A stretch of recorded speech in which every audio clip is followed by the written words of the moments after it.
Probably in 2025, we at Meta are going to have an AI that can effectively be a sort of mid-level engineer that can write code. You're not going to lose your job to AI. You're going to lose your job to somebody who uses AI. क्या 2025 में front engineers को job छोड़ देनी चाहिए या नहीं? आज के वीडियो में कुछ ऐसी टिप्स बताने वाला हूँ जिसकी वजह से आप अपने करियर की ग्रोथ को बढ़ा सकते हो, और इतना ही नहीं, एक माइंडसेट हैक भी बताने वाला हूँ जिसकी वजह से आप अपनी ग्रोथ को एक्सपोनेंशियल कर सकते हो। मैं ऐसी वीडियोस बनाता रहता हूँ आपकी ग्रोथ के लिए, आपके करियर के लिए। अगर आपको ये वीडियोस पसंद आती है प्लीज सब्सक्राइब कीजिएगा। अब वीडियो को स्टार्ट करते हैं। अब आप क्या आ जाते हैं फ्रंट एंड इंजीनियर के पाथ पे। देखो, छोटी छोटी नॉलेज आप लेते रहना, डेवऑप्स की हो गई, बैकएंड की हो गई, एंड अब एआई आ गया, एआई की हो गई। ठीक है, अब देखो, हम वेबसाइट बनाते हैं, एट द एंड वेबसाइट किस पे रेंडर होगी? हमारे ब्राउजर पे। ब्राउजर के कुछ स्टेप्स होते हैं, ठीक है। आपने उस पर कोड लिख तो दिया, आपने डाल भी दिया, अब उसके डालने के बाद पीछे वो क्या कर रहा है ये आपको पता होना चाहिए, ठीक है। अगर आपको पता है या फिर ऑडियंस को किसी को पता है तो कमेंट करके बताइए क्या करता है। बट यही होता है हमारा सीआरपी, क्रिटिकल रेंडरिंग पाथ। ये मेरे को 2 साल एक्सपीरियंस होने के बाद पता चला था, पता है। मैं सोचा था ये तो मेरे को सबसे पहले पता होना चाहिए था। ये CRP critical rendering path basically आपको बताता है कैसे कोड आपका ब्राउजर में गया, कैसे वो रेंडर हुआ, कौन सी फाइल कब रेंडर होती है, एसिंक क्या होता है, डेफर क्या होता है, और सिंक मतलब बिना किसी एट्रीब्यूट के क्या कोड लिखा जाता है, क्या क्या रेंडरिंग होती है, क्या क्या प्रोसेस होती है। ये सब आपको सीआरपी में पता चलता है। अब आप बोलोगे यार इसका फायदा क्या है, ठीक है। डिबगिंग होती है हमारी वेबसाइट की, परफॉर्मेंस हम एनालिसिस करते हैं, हर जगह ये काम आएगा। मान लेते हैं आपने एनालिटिक्स की एपीआई लिखी है, ठीक है, उसका साइज बहुत बड़ा है, वो 5 सेकंड ले रही है लोड होने में, आपने उसको हेड में डाल दिया, अब 5 सेकंड तक वो लोड ही हो रही है, हमारी वेबसाइट तो ऐसे ही रह गई, ठीक है। एनालिटिक्स को हम एसिंक में डाल मतलब बाद में भी लोड करा सकते हैं, क्योंकि वो एक ऐसे नहीं है, ऐसी स्क्रिप्ट नहीं है जो हमें इमीडिएट चाहिए, राइट। तो ये सब चीजें भी आपको पता होनी चाहिए। सीआरपी एक क्रिटिकल रेंडरिंग पाथ छोटा सा टॉपिक है, मैंने ऑलरेडी वैसे वीडियो बना रखी है इसके ऊपर, अगर आपको देखनी हो। डिटेल में नहीं समझाया है, बट इतना समझा दिया है कि आपको समझ में आ जाए कि होता क्या है। उसके बाद आपकी क्या अप्रोच होनी चाहिए? आपको जाना है, खुद से कोड लिखना है, खुद से एचटीएमएल फाइल बनानी है, वहां पे लिख के आपको पता चलेगा कि कैसे क्या होता है। अब देखो, एक अच्छा फ्रंट इंजीनियर और एक ना अच्छा फ्रंट इंजीनियर, उसमें डिफरेंस क्या रहता है? फ्रंट इंजीनियर का सिर्फ काम ये नहीं होता आपने बनाई वेबसाइट और आपकी डिप्लॉय हो गई, खत्म। यहाँ पे सबसे बड़ा रोल जो सीनियर लेवल पे आता है वो आता है परफॉर्मेंस का, सेकंड आता है एक्सेसिबिलिटी का। परफॉर्मेंस और एक्सेसिबिलिटी के लिए ही मैंने ये टॉपिक आपसे पूछे थे। सीआरपी जैसे क्रिटिकल रेंडरिंग पाथ एक हमारा परफॉर्मेंस का हो गया। रिसोर्स हिंट बेसिकली कुछ ऐसे एट्रीब्यूट्स हैं, आपने प्रीलोड प्रीफेच सुना होगा। सुना है क्या? बिल्कुल। प्रीलोड प्रीफेच ये सब हम यूज करते हैं। क्यों यूज करते हैं, इनके क्या क्या फायदे रहते हैं, प्री कनेक्ट भी होता है, ये सब आपको सीखने होंगे, क्योंकि ये परफॉर्मेंस इंप्रूव करेंगे। परफॉर्मेंस आपका एक बहुत ही हॉट टॉपिक रहेगा अगर आपको खुद को ग्रो करना है। अब आपको एक एग्जांपल देता हूँ।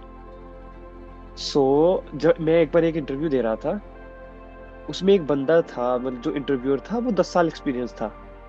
मुझे ऐसा लगा यार इसको डॉक्यूमेंट फ्रेगमेंट के बारे में नहीं पता होगा। बाय द वे, आपको पता है डॉक्यूमेंट फ्रेगमेंट? नहीं।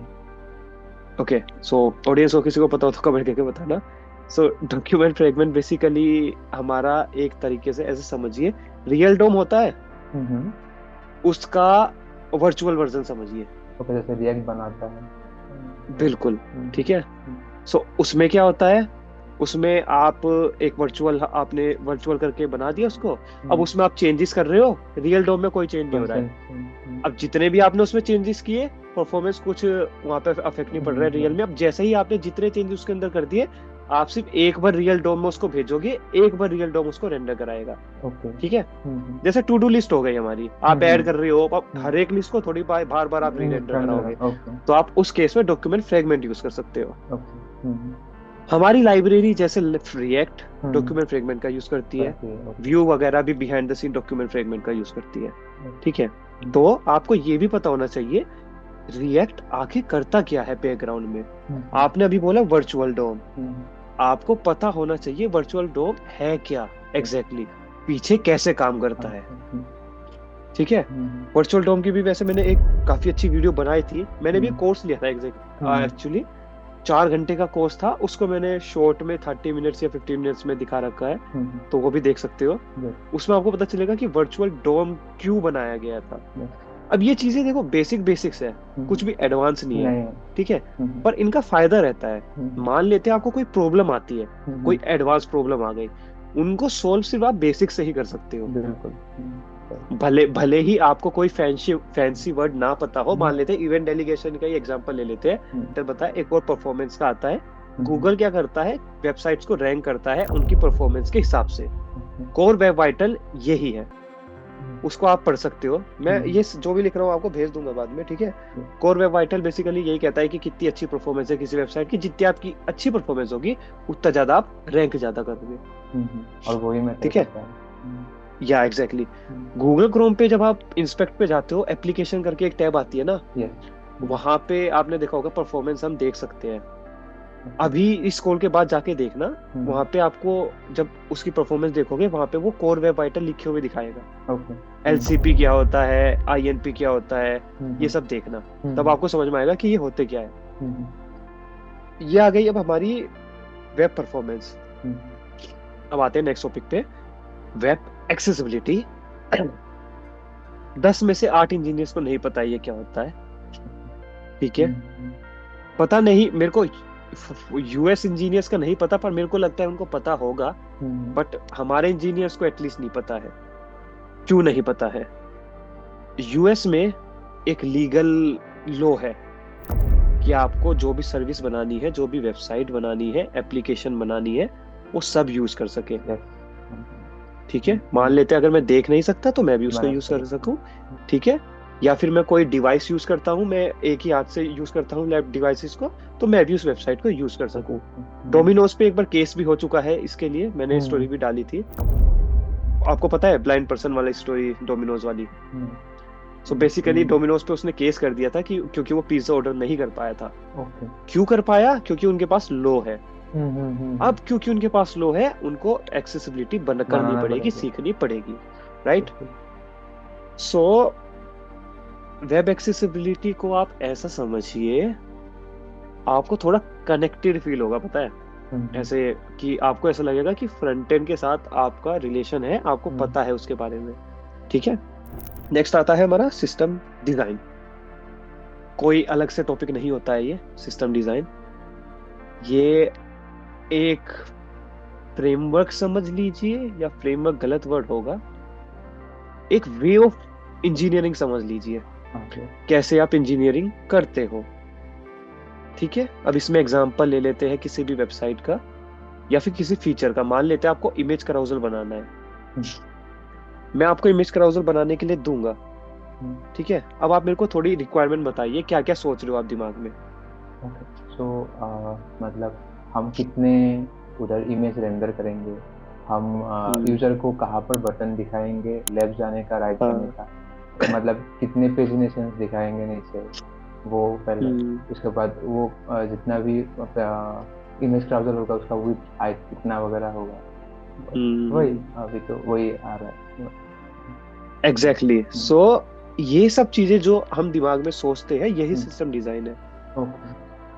अगर इसको बहुत ही सिंपल टर्म्स में समझाऊं ना, मैंने आपको इमेज कराउजल बनाने को दिया, आपने सोचा, आपने उसको डॉक्यूमेंट में लिख दिया, अब आप क्या करोगे, आप मेरे साथ शेयर करोगे उसको, सिस्टम डिजाइन को। अब मैं उसको रिव्यू करूंगा, मैं उसमें और पॉइंट्स ऐड करूंगा। जब भी आपको कोई टास्क मिलता है, उससे पहले आप सिस्टम डिजाइन बनाते हो, उससे पहले आप डिस्कशन करते हो, एक डॉक्यूमेंट क्रिएट करते हो, यही हमारा सिस्टम डिजाइन है, सिंपल।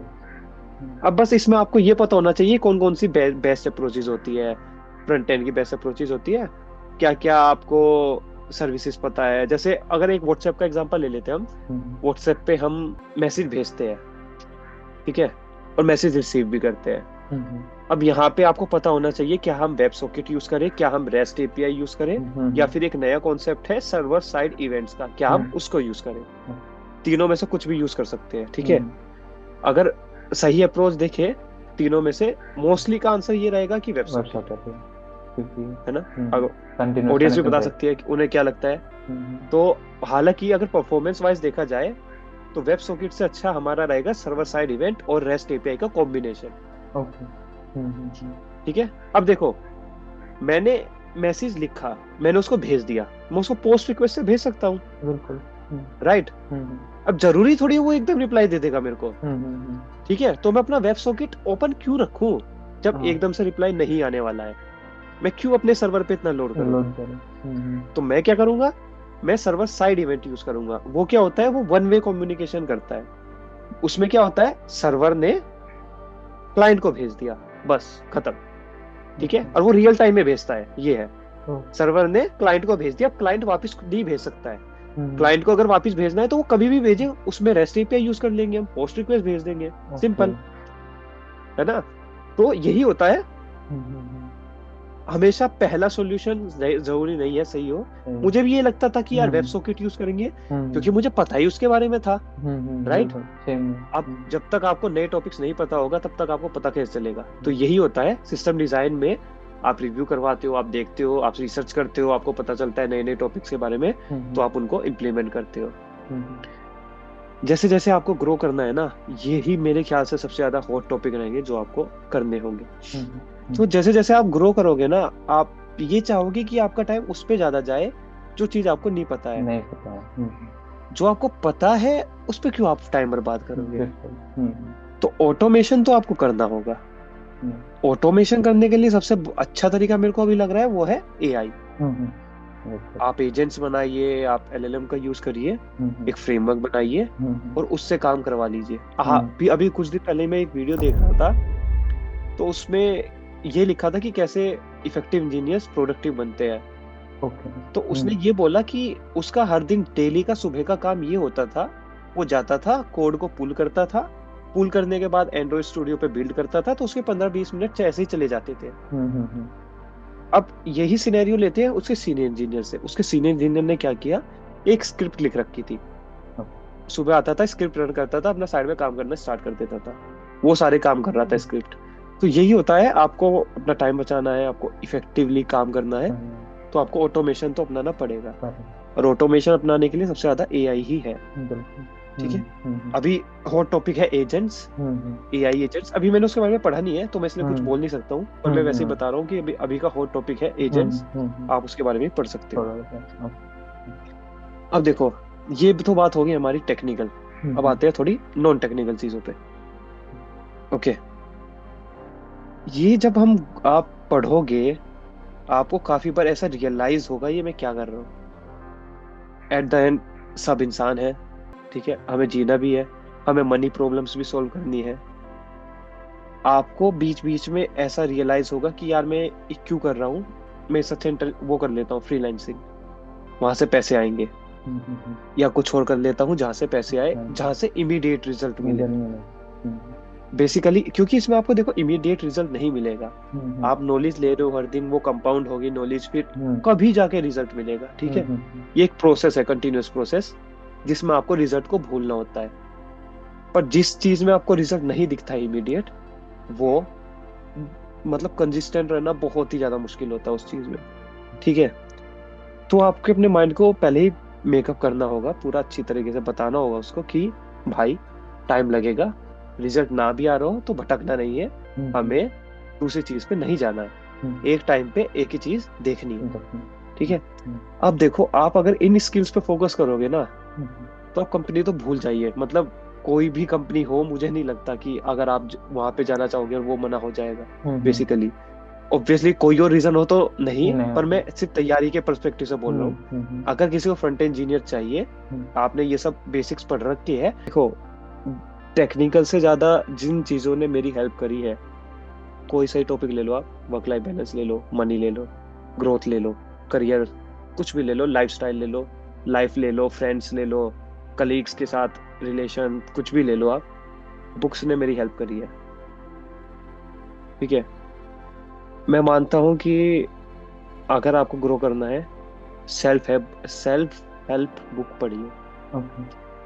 अगर आपको कुछ रिकमेंडेशन चाहिए मैं लिंक्डइन पे दे दूंगा, ठीक है, वो आपका माइंडसेट बिल्कुल चेंज कर देती है, the way you think, the way you work, सब कुछ चेंज कर देती है, ठीक है। सो जैसे मेरा जैसे पर्सपेक्टिव चेंज हुआ टाइम और मनी से रिलेटेड। मैं पहले क्या सोचता था कि मैं पैसा स्पेंड करूंगा टाइम बचाने के लिए, पर अब नहीं करता हूँ मैं, ठीक है। उल्टा बोल गया क्या मैं? हाँ। मैं उल्टा बोल गया क्या? हाँ, मतलब चलो इसको हम्म। शॉर्ट में बोलते हैं। मतलब बेसिकली मेरी प्रायोरिटी टाइम की ज्यादा है, हाँ, पैसे की कम, interest है। ये है, ठीक है। मेरे ख्याल से मैं उल्टा बोल गया था। तो पैसे, मेरे लिए टाइम की वैल्यू ज्यादा है पैसे से। तो ये जो वे ऑफ थिंकिंग चेंज होती है तब आपको पता चलता है। अभी एक परफेक्ट एग्जांपल देता हूँ मैं आपको। मान लेते हैं कोई बंदा काम कर रहा है, उसको गुस्सा आ गया अपने मैनेजर पे। वो क्या कहेगा, मैं काम ही नहीं करता हूँ, वहां बैठा हुआ रील चला रहा है, ठीक है। उसको ऐसा लग रहा है कि ये कंपनी का घाटा हो रहा है, पर घाटा उसका हो रहा है जो टाइम वो बर्बाद कर रहा है, सिंपल, ठीक है। तो ये वे ऑफ थिंकिंग, कैसे आप सोचते हो, कैसे टाइम देखते हो, ये आपको बुक से पता चलेगी। अगर आप सीरियस हो इसके लिए तो मैं चाहूंगा कि आप पढ़ो। मतलब मेरे को ऐसा फील होता है कि हमें चीजें ऑलरेडी पता होती है, बट हम उसको इम्प्लीमेंट नहीं करते क्योंकि हमारे पास बिल्कुल। प्रूफ नहीं रहता है। बिल्कुल। वो बुक में लिखा हुआ मिल जाता है तो हमें पे प्रूफ आ जाता है कि यार हाँ ये चीज तो पक्का हो हाँ, सकती है, सही। तो इसको फॉलो कर लेते हैं, सिंपल। तो हाँ, लास्ट तो मेरा पॉइंट यही रहेगा कि अगर आपको अच्छे से ग्रो करना है तो ऑब्वियसली बुक पढ़नी होगी, क्योंकि आपका माइंडसेट आपको चेंज करना होगा, बिहेवियर चेंजेस आपको लाने होंगे। अगर आप भी चाहते हो अपने लिए फ्री मेंटरशिप लेना तो आज ही हमारा व्हाट्सएप ग्रुप ज्वाइन करिए। वो डिस्क्रिप्शन में लिंक दे रखा है, वहाँ पे जाके ज्वाइन करिए। वहाँ पे मैंने ऑलरेडी लिंक डाल रखा है, अप्लाई करिए। वहाँ पे मैं रिव्यू करूंगा, फिर मैं आपको कॉन्टेक्ट करूंगा लिंक्डइन पे। मिलते हैं जल्दी। सेमीकोलन।